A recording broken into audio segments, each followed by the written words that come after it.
welcome back. Today's Historic Brawl video is based around the card Mizzet Reborn, and this is a very good card. It's all colors, has flying, and then when it enters the battlefield, you look at the top 10 cards of your library. For each color pair, choose a card that's exactly those colors from among them, put the chosen cards into your hand, and the rest at the bottom of your library in any order. So essentially, we get one of every color pair when it enters the battlefield if we get any off the top 10 cards of our library, which we usually do, and that's basically it. So we're just running a whole bunch of color pairs, such as Dovin's Veto, for example. It just has a blue and a white, so we're not going to be running 3 or more colors. Usually we're just going to be running 2 colors because, I mean, that's what we can get off of Mizzet Reborn. And we also want to run a lot of blink cards, such as Cloud Shift, or other cards that will cause us to have double ETB triggers, so we can get more Mizzet Reborn effects, such as Panharmonicon. Then we're also running just really unstoppable creature cards, or just unstoppable cards in general, such as Coma the Cosmos Serpent or Galta and Mavrin, and just really annoying cards that are just hard to deal with, such as Volo Guide to the Monsters, because we're just going to get a bunch of creatures off of it, or cards such as Teleportation Circle to give us more Mizzet triggers, and just a lot of other cards like that. Or even if we want to be really annoying, we can use the card such as Hostage Taker just to start blinking it with cards as mentioned earlier, and just getting all of their creatures, which is really annoying and really fun for us. So that's basically the basis of the deck. We are running Snowlands just for we can get the Into the North trigger, but that's the only reason why. Other than that, it's a very simple deck, so let's just get right onto the games. Game 1, our hand is looking alright. We don't have the best mana in our hand, but we do have some, which is better than most. And we do have the green, so we can potentially get some mana ramp. We also have Knight of the Autumn to deal with his bridge if he is playing bridge.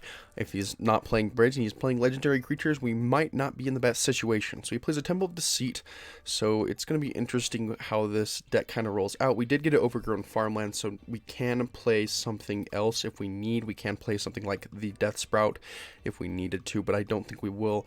We don't even have enough black mana to do that. So we do have enough mana potentially. If we get one more land, we can cast our Mizzet because of the World Tree, and it just kind of depends on how this will roll out. He gets a mountain and a plain, so he will have all of his mana, and we do get the black mana, which is good, so we can cast our Mizzet on turn 5. He's probably going to cast Bridge here. If he doesn't, okay, he does cast Bridge. So we're going to do Murkwater Pathway. We're just going to get another mana ramp, and we're just going to kind of hope that he doesn't get something really good. Okay, he gets a Liliana. I probably should have Knight of the Autumn there, but that's okay. Gets a Sterling Growth. Yeah, I probably way should have Knight of the Autumn there, because now he's just getting pure advantage with Tamiyo in his hand.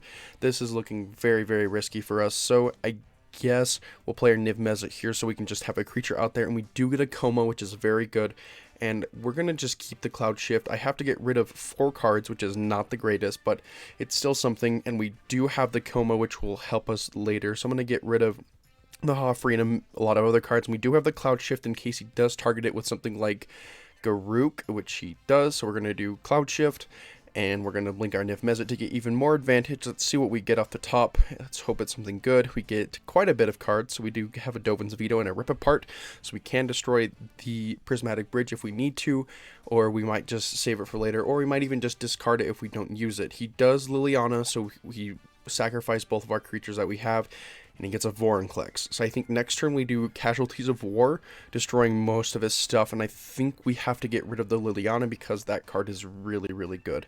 So we're going to play the Jetmir's Garden, and we're going to go right into the Casualties of War, destroying everything that we can. So we're going to get rid of the Sterling Grove, the Mountain, and the Liliana. And the reason why we got rid of the Mountain is because he has no other red mana sources, which is really fun, except for now with the Paradise Druid, so it doesn't even matter that we did that, but that's okay. He has to pay the red mana with his Paradise Druid.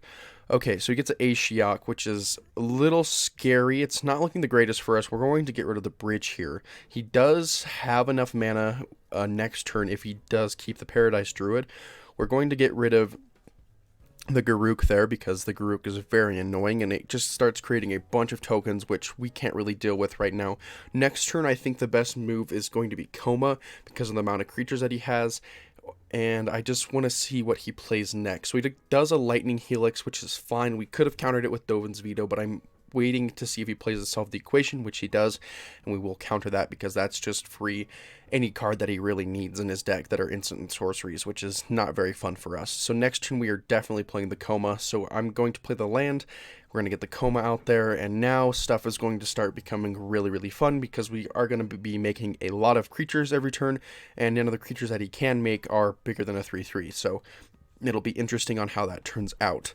He's plays the Tamiyo, which is very annoying, so he's going to be able to tap our Coma basically every turn if he wants to, or any of our other creatures that we potentially get out there. We're going to just sacrifice it to tap the Ashiok and make it to where it can't activate its abilities, so it will lock him a little bit, I guess. And I just want to see, we're going to take quite a bit of damage here. We're going to take, oh, he only swings in for 6. That's okay. That's perfectly fine with us. And I don't think he does anything else. Great. So we do get a Binding of the Old Gods. We're going to get rid of the Ashiok, and then we're going to drown in the lock one of the Garruk Wolves, and we're just going to pass the turn there. So we do get another 3/3.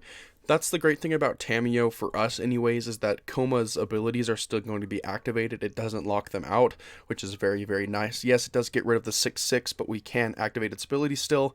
Gets an Omnath, Locus of All, which is very annoying because that's just a lot of mana and a lot of cards. It's just basically another bridge. And Tamiyo again on our Coma.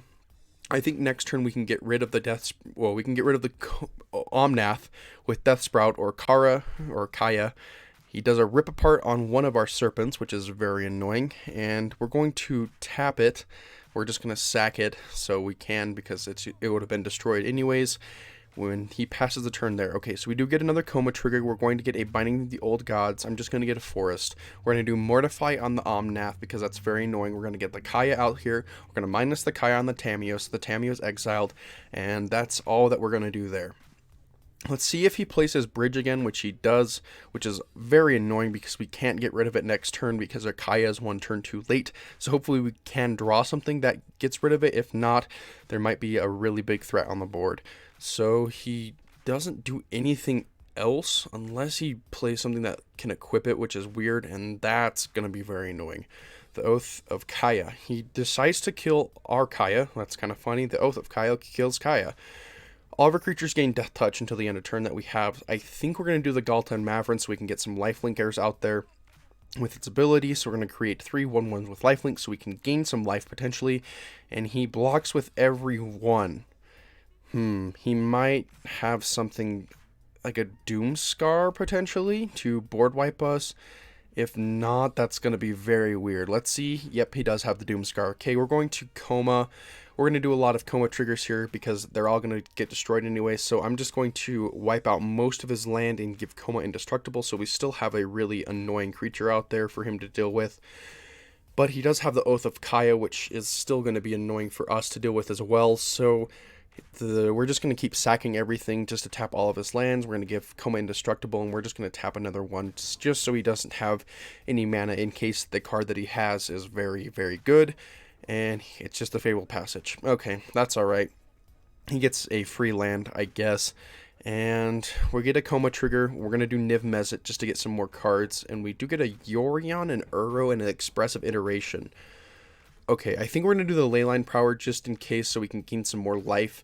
And it is a mana source, which we don't really need it. And if he does get something out there, like a creature that's really annoying, we can get rid of it with the Death Touch. He does get a Narset, though, which is a little annoying. If he discards, he might be able to kill one of our things, which he does not. Gets a Defecation. Okay, what is he going to choose? Narset? Well, he does have 2 Narsets out there. That would be the right choice, I guess, unless he is planning to have something else and he chooses Chandra. Okay, interesting. Maybe he knows that he's not in the best situation either. We're going to do Expressive Iteration, grabbing the Panharmonicon, putting the Kaya's Wrath into the deck and get a Quandrix Command. We're going to put 2 +1/+1 counters on our Leyline Prowler, and we're going to shuffle back the Kaya, the Time Wipe, and the Rankle and Torbrand back into the deck.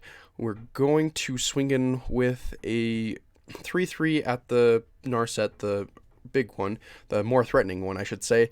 And he does get an Oath of Kaya trigger, so we do take some damage, but we will gain double that back, so it's okay. We get a Yorion. We're going to use that. We're going to blink it blink the commander and the coma so we can have it untapped. And he gets a prismatic bridge trigger. We do get a coma trigger, and we do get some more cards. We get a Faber or Elder, which is okay.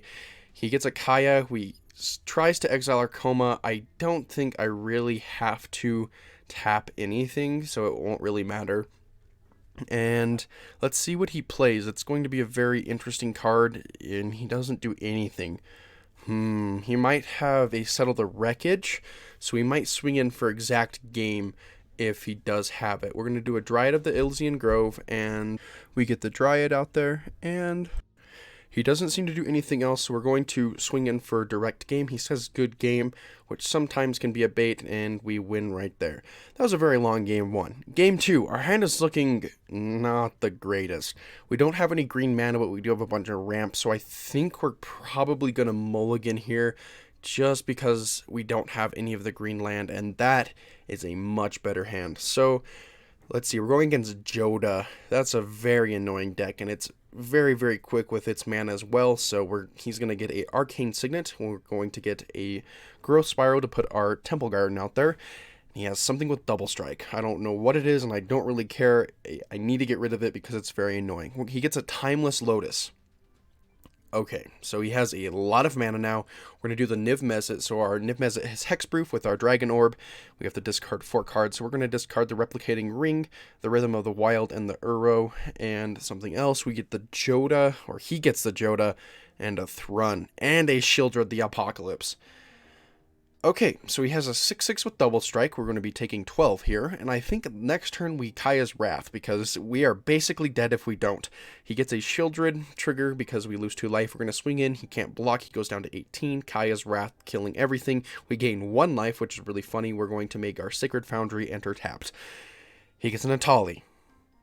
Okay, that's very, very, very annoying. He gets a Skrelv as well off of his Atali trigger. We're going to do Casualties of War here. We're going to kill the Timeless Lotus, the Atali, and the land that he has, the dual land, and it does go through. Okay, that's really good for us. He gets an Imarith, which is very annoying, and we get a Cloud Shift. That's not the greatest. We're going to do Hostage Taker targeting the Skrelv, and I think next turn we might be able to Cloud Shift our Hostage Taker to target the Imarith to be able to cast it potentially.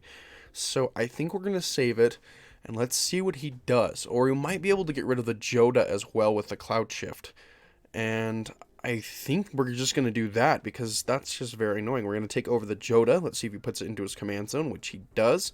And I think we can just kill the Imarith with Mortify. We do have to pay it, so it's a 7 kill spell, but it gets rid of that very annoying card. Gets a poison counter going down to 14 life. He gets a Urabrask, and let's see. Oh, we have the Yorion. We can blink our Hostage Taker once again. And let's see what we can do here. So we don't get any triggers because we're not going to attack, and we get the Urabrask, which is not the greatest card. I mean, its enchantment side is very good, but itself isn't the best. We do get another land. Sadly, we do get an Elesh Norn, which is fun. I think we'll do the Uro here as well. We're going to exile 5 other cards, and we do get double triggers because of the Elesh Norn that we have. We're going to swing in for a total of, well, he brings him down to 7, and let's see if he puts his Joda, and he does not. He concedes right there. Okay, game 3. Our hand is also looking not the greatest. This hand is looking a lot better with the ramp. We're going against Ragavan. Oh, I do not like this deck at all. This should not have been put into the game. Ragavan is just a very annoying and very unfair card. But I guess it's red, so we have to deal with it, and let's just see what we can do. We do get the Paradise Druid out here, and we're not going to play the Mox Amber because red does have artifact removal, and we don't have any legendary creatures out there to even get mana off of it anyways. He swings in for a total of 6, which is quite a bit of damage. Hopefully next turn we can get something that can kill it. There's a Colossus Hammer. Okay, that's not the greatest. I think we're going to do Death Sprout here just to ramp, getting rid of the Robber of the Rich so he can't get it back, essentially. He could have got the Ragavan back, that's why we didn't choose it. And we're just going to pass it back to him. Next turn, we can potentially get our commander with the Sacred Foundry, which I think might be the right play, unless he gets something really good. He gets a Mechanized Warfare. Thank goodness he hasn't equipped his Colossus Hammer yet with the amount of treasure tokens he's creating.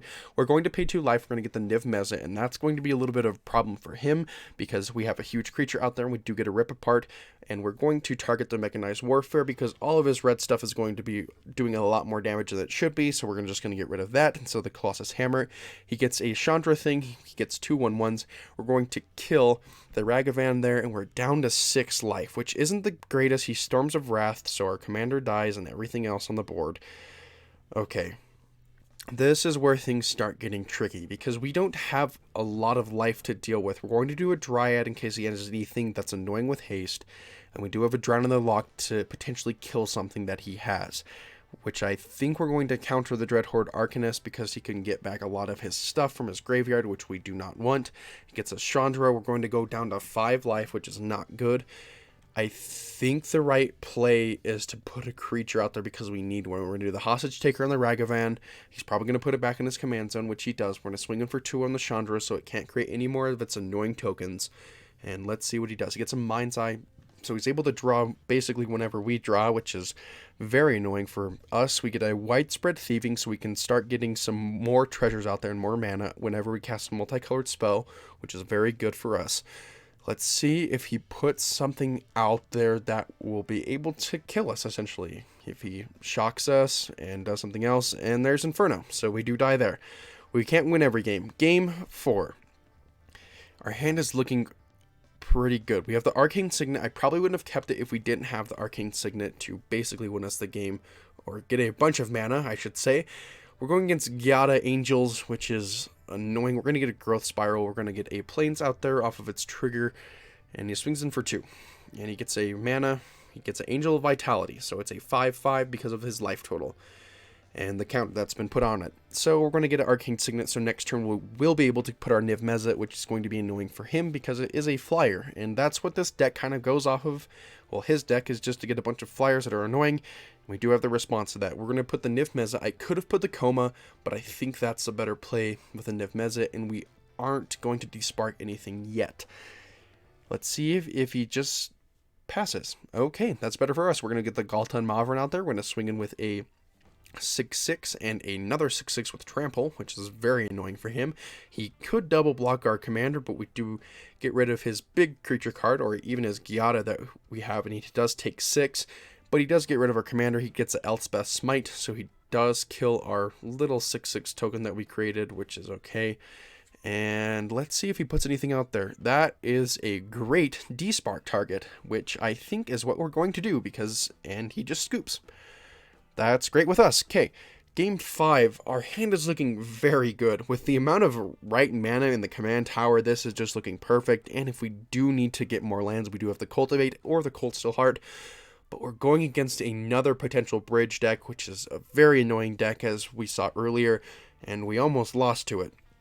So we're going to do the World Tree. We're going to get a Cultivate here. We're going to grab a Forest and I guess a Swamp. We're going to put the Swamp out there. So next turn we will be able to definitely get our commander out there, which is really fun. And let's see if he does anything on turn 3 for him, which is really funny. So turn 4 commander isn't bad with Niv Mizzet and a bunch of mana. Gets a Dovin though. That card's very annoying for us because it just locks our creature out that we have. Because we really only have one creature in this deck until late game where we can get a bunch. So he's not going to be taking damage for a bit unless we get something that will be able to just instantly kill the Dovin. Next turn we can Yorion our Niv Mizzet to get another trigger off of it. But let's see if he just kills it, which he's highlighting it, which might be a potential. He does not, he just Dovins it, that's okay. Assassin's Trophy's looking really good on that Dovin. I think we're just going to get rid of it. We do give him a land, which isn't the best option for us, but it does get rid of that Dovin so we can start doing more damage to him. We're going to do the Faber Elder just to get a bunch of mana next turn if we need it, because it's a 5/5 and we can get 1 mana of every color. And there's the bridge. And we do get the Binding of the Old Gods. What a top deck. So we can get rid of the Prismatic Bridge there, and we do swing in for quite a bit. We're going to Yorion. We're going to blink both of the other permanents. I could have blinked the Binding, but there's nothing for me to destroy. I guess we'll just choose green for the Cold Steel Heart, and we do get a Soul Hoarder. That's not going to be good for him. We're just going to be able to get a bunch of triggers off of Mizzet, or even Yorion if we needed to, and we do have the Volo as well. Our hand is looking amazing. And let's see, he gets an Emerith. Oh, that card's so annoying. I do not like that card. We get a Volo, we're going to get a Helena and Elena, and we do get a Soul Herder because of our Fabro Elder, and I guess we'll explore as well. Why not? We'll get another land and Expressive Iteration. I guess we'll choose the Absorb, the D-Spark. This is really funny. I guess I just played every card in my hand, which isn't the best, but I will still be able to play it because I should be able to blink one of my mana sources if I need. Let's see what he's going to do. He just takes it. So overall, this deck was very, very good. I mean, the Niv Mizzet is just a very unfair commander. It just gives us so much advantage. It's a very similar card to Bridge, but we can blink it, and we can't blink Bridge. Well, I mean, we sort of could, but that's not important. Cards that were really annoying, I mean, just the Panharmonicon or anything else that can blink something is just very annoying. And cards just Coma and Galta and Mavrin came in quite a bit in this sort of game series that we just had, and I mean, they were just fantastic cards. It's a very, very fun deck. I would highly recommend if you're going to build a gold deck or just a all rainbow deck. It's a very, very fun deck, and the cards just go very well together. If you just have a lot of multicolored or dual colored cards, I mean, this deck runs very well off of them. But anyways, it's still a very, very fun deck. If you enjoyed the video, please like and subscribe. It would be greatly appreciated. At the time of recording, we're at 393. It would be really, really greatly appreciated if we can reach 400. That would be a really good goal to achieve. And yeah, thank you for watching.